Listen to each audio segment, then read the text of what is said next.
Unacademy. Let's crack it.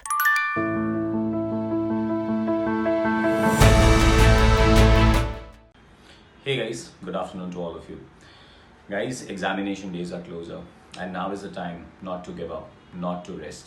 Few more hours every day, couple of more questions every day, and you achieve what you dream for.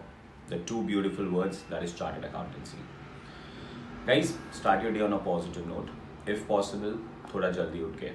Get up early in the morning, and the best time to study, take the most toughest subject. Are we exactly clear with that one? During this examination day, it is very important that you have your food properly. So home cooked food is the best alternative. But अगर आप कोई ऐसी जगह पे हो जहाँ पे home cooked possible ना हो, तो guys एकदम light food, mix it with fruits, dal rice, veggies, roti.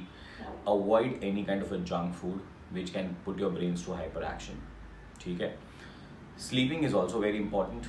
So please, I got a call yesterday from a student saying कि sir I slept for 4 hours. No. Guys, 6 hours of minimum sleep required every day. ठीक है? Drinking water absolutely essential. If possible, half an hour every day, do something that you love and which will relax you. Listening to music, going out for a walk, talking to your friend, and avoid too much of social media nowadays, basically. So avoid WhatsApp, avoid Facebook, avoid Telegram and all that stuff. Rock on, guys. Don't forget, you all are the best. I love you all, and I'm sure you will score your exam. Best of luck, guys.